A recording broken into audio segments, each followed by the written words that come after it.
Io trovo sono via, no, che trovo molto giù. Ma non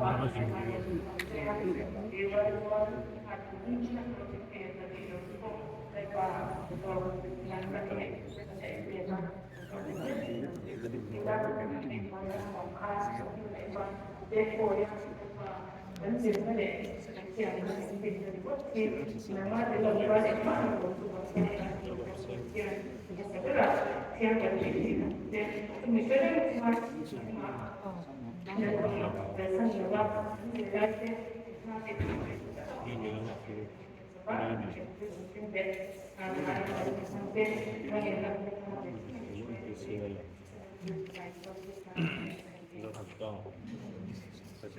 Revelator en sungguh podiula en mi podiula tunggu zebra kan ramta koi moli di sachmin ite nachi itum sechiyama igol setena chumi khengke tu chuan du sa sampai kana chani no me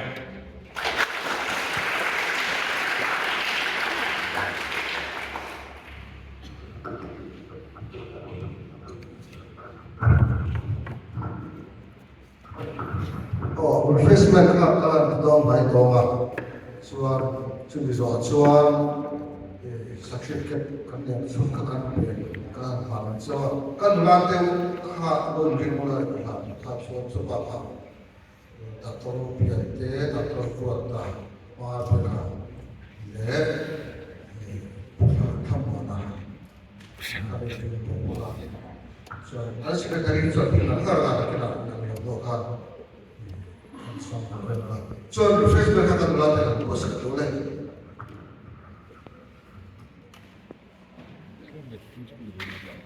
Cái này lát đấy. pastor de dong fe dona chu kan sei lo ni chu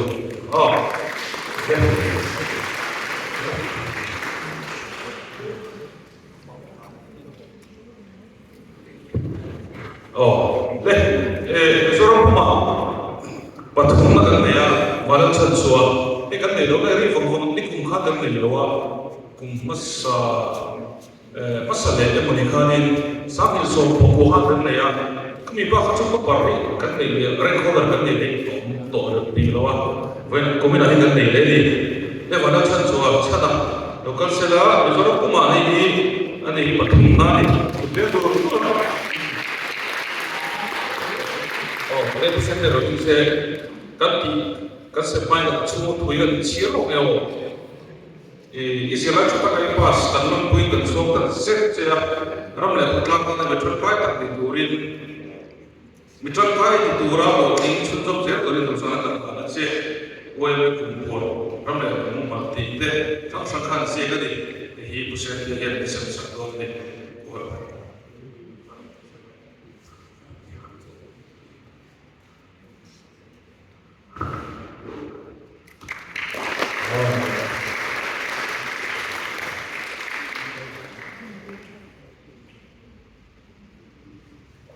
ubi ka het koi alai cha kan the le kan fi zo ta chat thu zo ko na kan alai ko khai le cha sung do la kan zo ren sa ni apa da tan zo HSSLC as distinction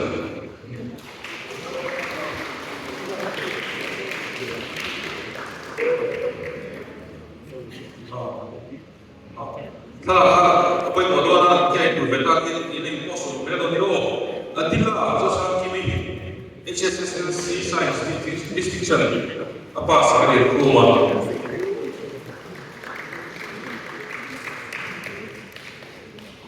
R final roti apa R final ka science distinction local local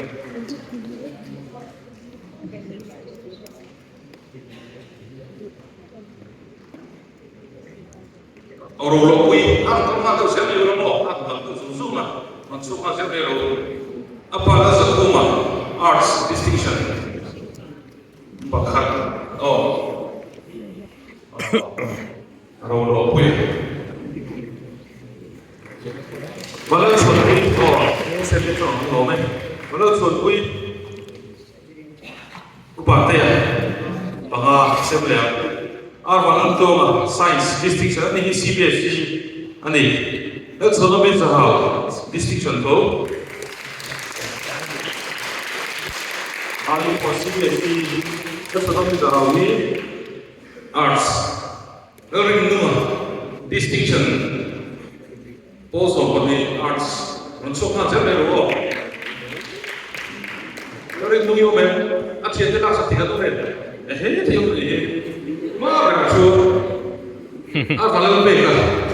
Ada semua sopa, proses pada distinction. Soal ani pohon CBSE itu, serba orang rakui apa aja mengkuya. First division arts. So, kalau apa macam kat sini jangka bukan sekarang.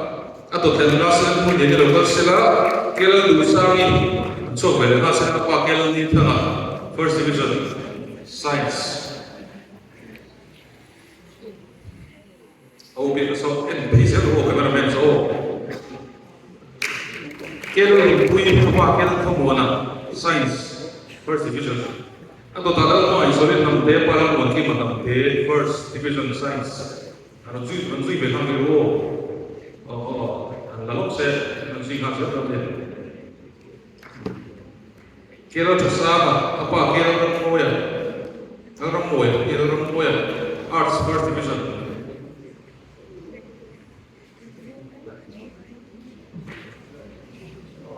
Mau sebelum saya lebih belajar karena mau sebelum apa lagi sama first division arts. Ini sebenarnya saya Erin pari lebih lepas dari show Amerika.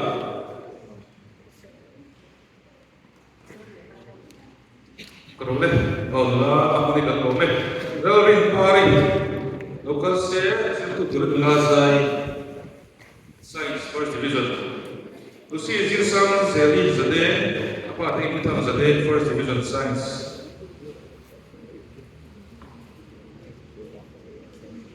Maybe not the sun apa FL yang dia dah first division science. Jadi tak, anu kalau pun orang sakit oh, lagi lagi pek lagi aku tak tahu cina. Kan lalu saya tahu pek cina lawa. Kalau kita apa GKC apa commerce first division. Kalau kimi oh sorry, kalau kimi share soal ni. Kalau soal apa balang sara first division arts. Nuna soal apa? Bila mulai apa kita lihat, lebih legal. Sila arts division first. Merasa itu lebih. Bila mulai apa kita lihat, langsung punya sebesar betul lah. Kita review apa kita salah. First division arts. Lalu review apa? Datang buat satu first division arts. Lalu study apa? Science kuma science first division.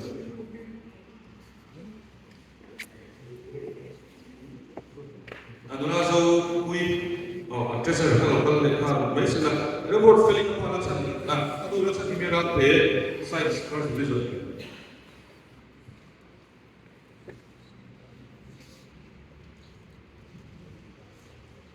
Sira ko fel apa dalam hak moya. Kutu lebih juga.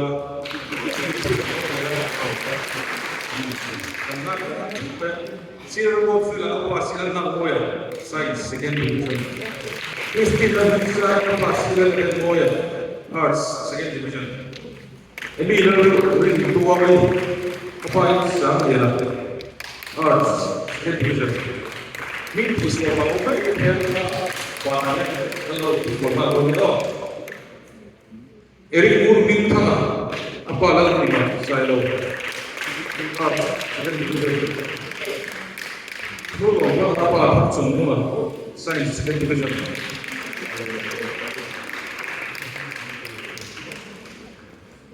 Nggak konti, jadi sekarang film kel nuain arts division. Apa yang lalu nuain apa sih arts division.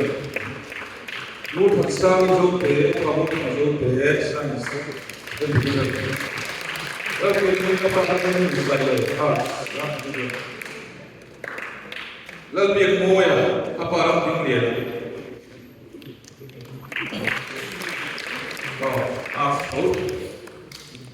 Lebih moya, pemilu lebih muda. Apa visi lebih moya, commerce. Jauh terpilih apa yang kita science.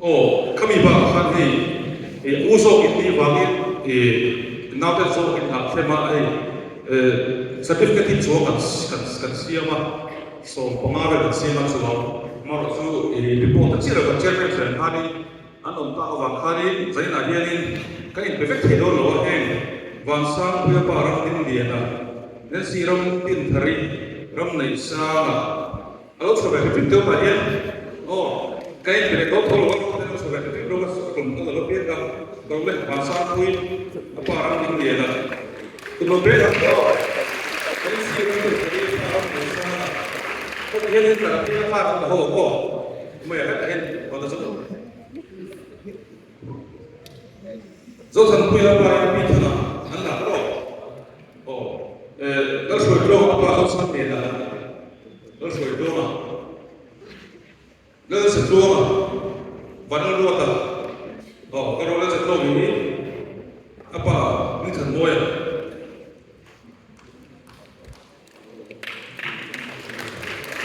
terus berdoa pada doa tak terus berdoa kita di Tuhan Kristi balan mengai kel berdoa balan zola sila ramoi lalu thari lalu sangi zotan puya lalu thari lom santima lalu noi velpe lua kemal sordo el h lalu lua te miso nia oh hey an fela ni oh hey na te laksema now the kaso da so an dau kim do na ba so e do te ye ba se do ni ko se ko ko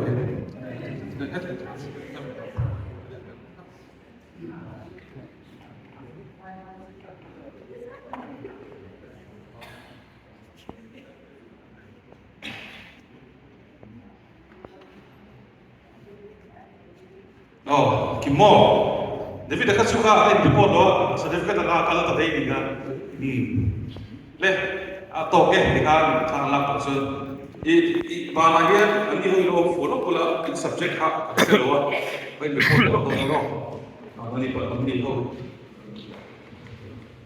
mo so ko apa ra chu dia na ka lo a che de la sa te da be kan ko hin kum tu ko chi na pe le ko hi kan lo sa to si lo so ne mo bai do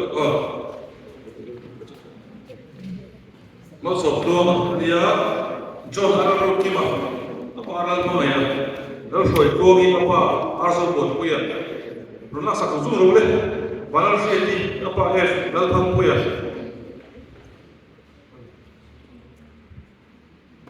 Also Bonsa, apa Lalu dua sana dek tamat sedek di distinction na masa dalam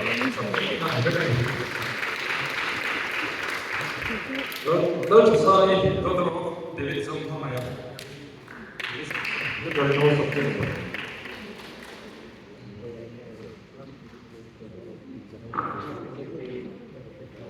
Julia Bielsia Zoli lalu lalu insan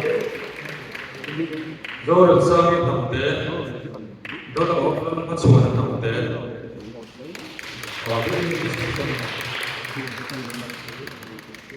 B. Banner Puya, son of B. Elton Puya.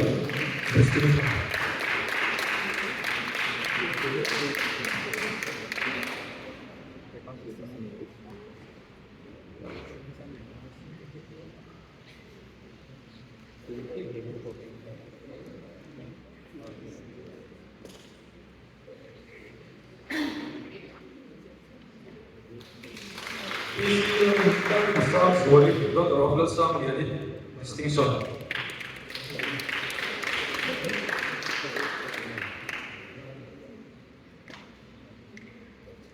Seal limpui, daughter of Seal, daughter Moy, first division.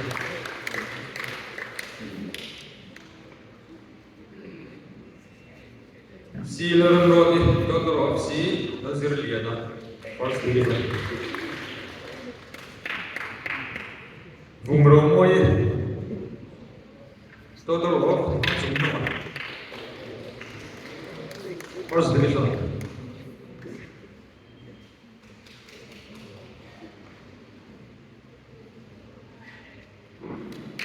C. Banatia, daughter of Seal Moya, first division.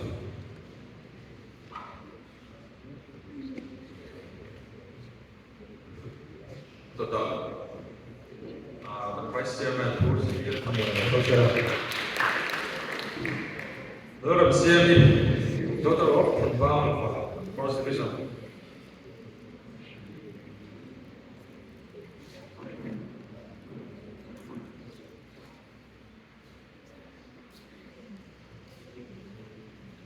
Mimi, daughter of PC, Lalong first division. Zoltan Brown, son of Lord Kima, first division.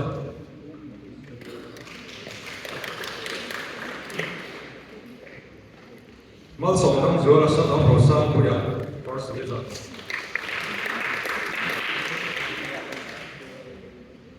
Lalhi Puya, son of Lalchandama, first division.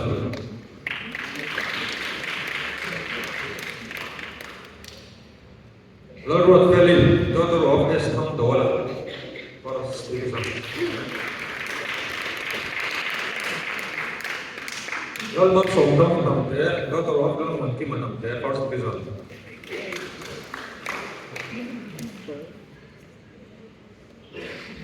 Lalongsa,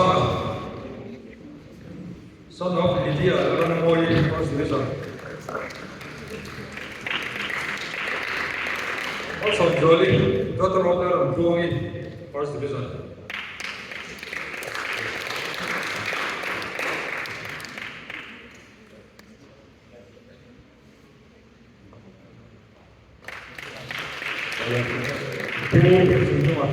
Kalau salah, posisi yang anda buat.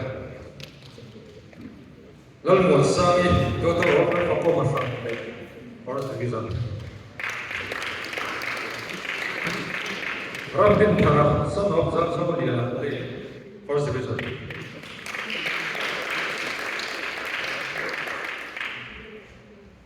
T. Banner Ramboli, daughter of C.A. Zoe, first division.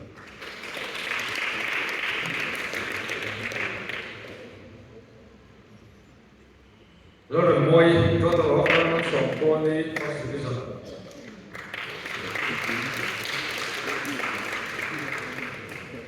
Lord Louis, daughter of Lord Mara, first division.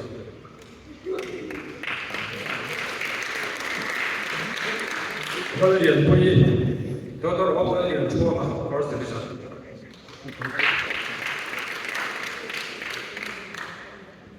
Learning Zuali, daughter of Learning Kara, first division.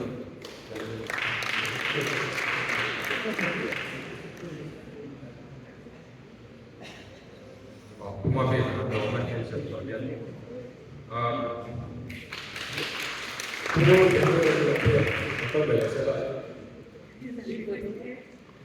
F. Longsam Zuala, son of F. Longma, second division.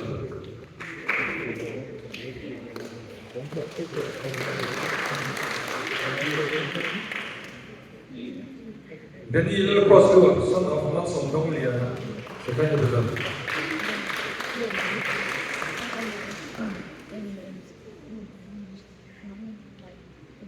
Jacob Lalbang Akima, son of Lordford, second division. Ladu Saka, son of Zong Siam, second division.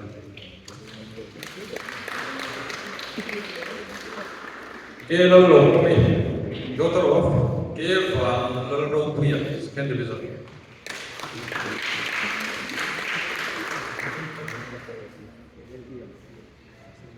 Esther Lalbang, daughter of Alberto Insa, second division.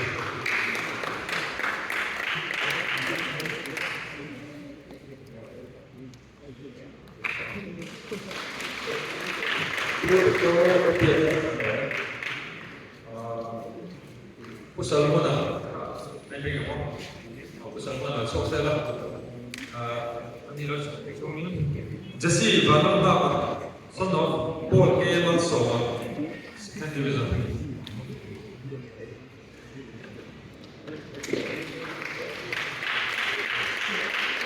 Papuya, son of Mansour Tonglia, second division. Lalam Boy, daughter of Iran, second division.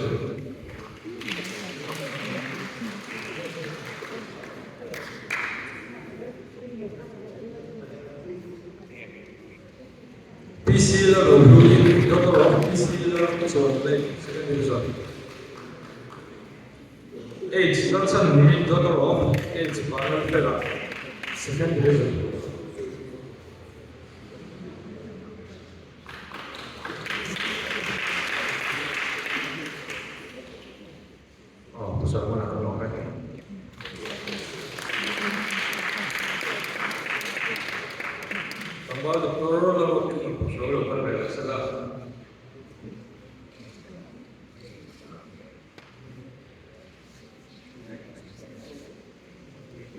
James Peter Kima, son of Elvin Kima.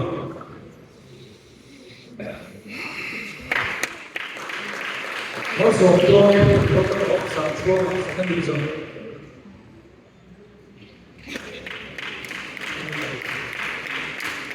Melody Alonso Mpui, daughter of Alan Roya, second division.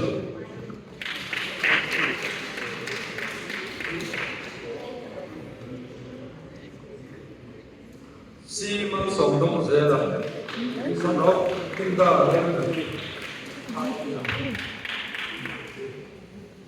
Simon Songdong Zela.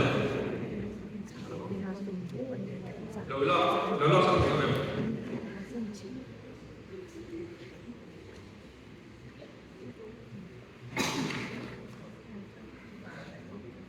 Lola Suki, daughter of Indua, down the business.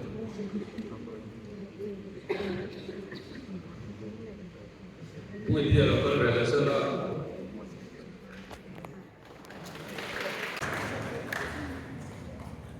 Lalu Moy, sama Moy, bisa. Jangan malso soalnya, daughter of Florence, Kampuma, third division.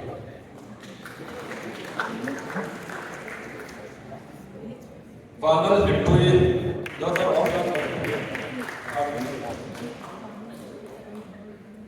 Emily Malso, daughter of Mokima, third division.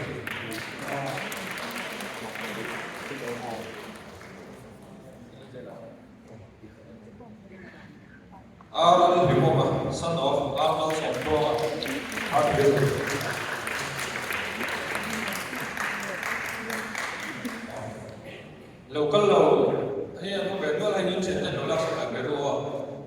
Pasti ilan patsoli, dapat roket sekali mereka.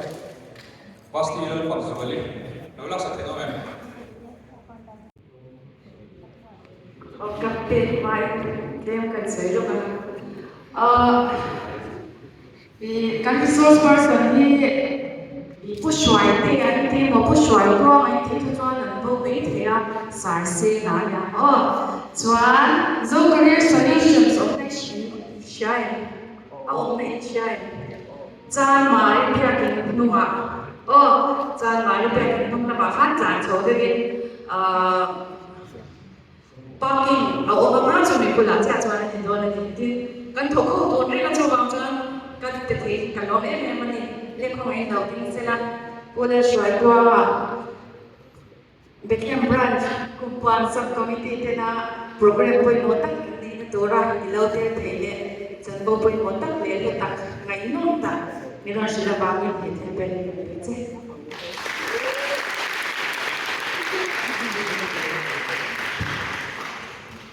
Usian tu sejauh kan sebaiknya dia melakukan seperti tonton dia.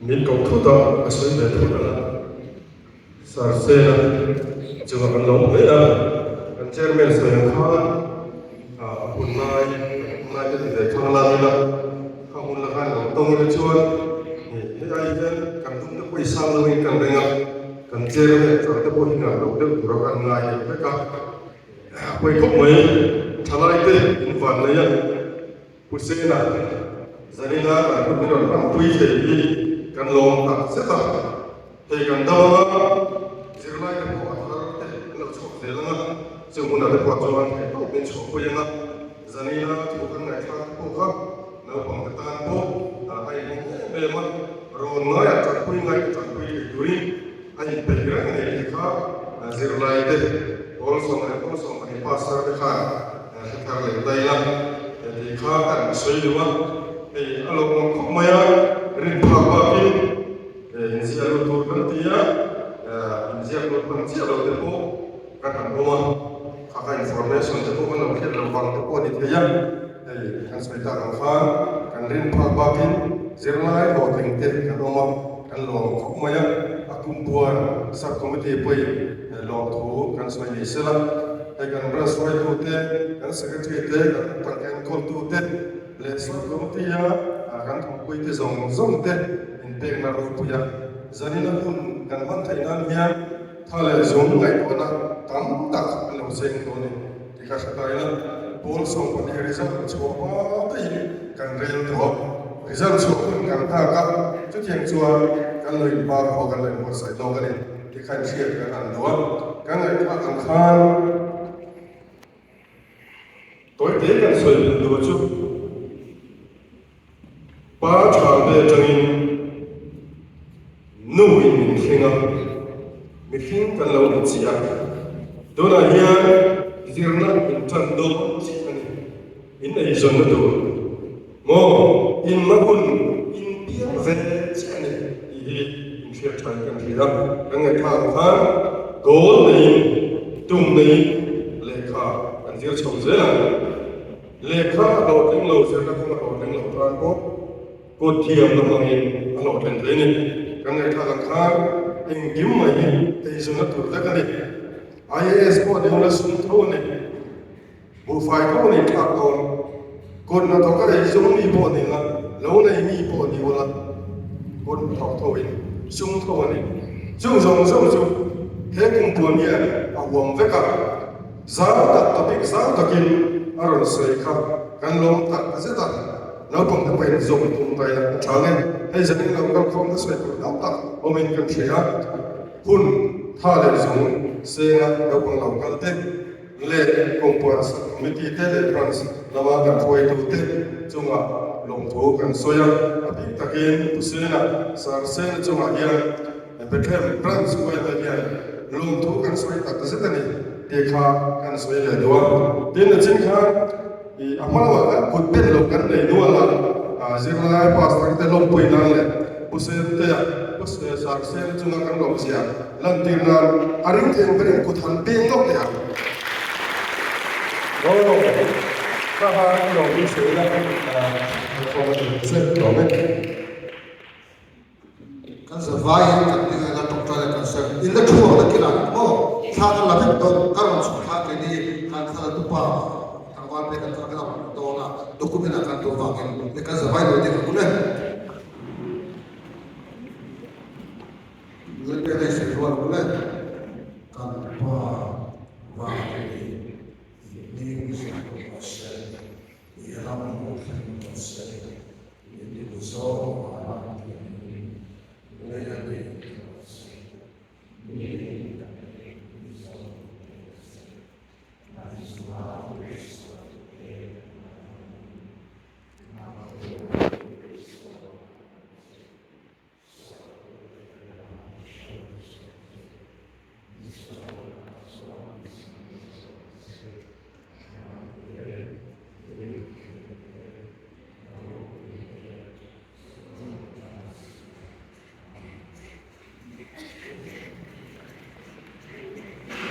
một phát đồng cơ sắc